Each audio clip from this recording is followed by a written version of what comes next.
우크라이나를 며칠 내로 접수하려던 러시아의 계획이 조금씩 틀어지자 푸틴 러시아 대통령이 끔찍한 선택을 할 수도 있다는 우려가 점점 더 커지고 있습니다. 푸틴 대통령은 27일 TV 연설에서 핵 억지력 부대 특별 전투 임무 돌입을 국방부 장관과 총참모장에게 지시했다고 밝혔는데요. 핵 억지력 부대는 대륙 간탄도 미사일을 운용하는 러시아 전략 로켓군 등 핵무기를 관장하는 부대를 일컫습니다. 서방 세계는 위협을 극대화하려는 의도로 보고 있습니다만 만약의 경우도 우려하지 않을 수 없는 상황입니다. 러시아가 굳이 핵폭탄이 아니어도 그에 버금가는 무기를 이미 사용하고 있다는 주장이 나오고 있습니다.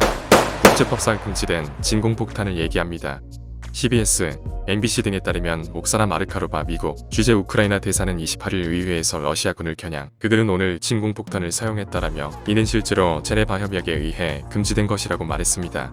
마르카로바 대사는 끔찍하다라며 그들은 값을 치러야 한다.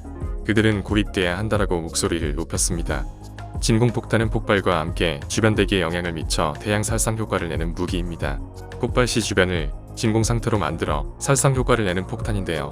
진공폭탄은 목표 지점에 투하하면 1차로 기폭제가 터지고 2차로 폭약이 대기와 접촉하여 점화하면서 충격파, 고온, 주변 대기 흡수 등의 현상을 일으킵니다.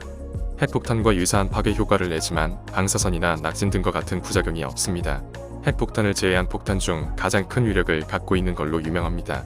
러시아군이 우크라이나에 집속탄까지 사용하고 있다는 주장도 나왔습니다. 인권단체 국제 엠네스티와 휴먼 라이츠 워치는 집속탄 공격으로 인간이 숨졌다고 주장했는데요. 한 개의 탄 안에 수백 개의 소형 폭탄이 들어가 있는 구조로 살상 범위가 축구장보다 넓습니다.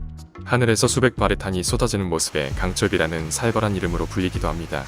지난 2006년 레바논 전쟁에서 집속탄으로 많은 민간인이 희생되는 등 비인도적인 무기로 지탄을 받아왔습니다. 이에 따라 유럽에선 집속탄 업체 투자 반대 기류가 강합니다. 벨기에, 아일랜드, 이탈리아, 룩셈부르크, 뉴질랜드 등 5개국은 분산탄 업체에 대한 투자를 법적으로 금지하고 있고 유럽 연기금들도 집속탄 업체에 투자하지 않습니다. 우리나라에서는 한화가 집속탄을 제조해왔는데 2년 전 사업을 떼어냈습니다.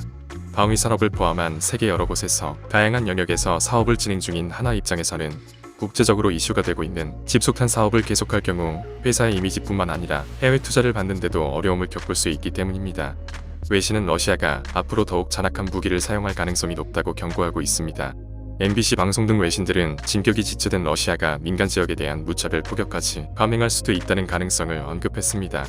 실제로 SNS에 올라온 영상에 따르면 하리코프 전역에 폭발이 있었고 아파트 밖에는 시체가 널려 있고 거리에는 불이 나는 모습도 포착됐습니다. 이상 업데이트부였습니다.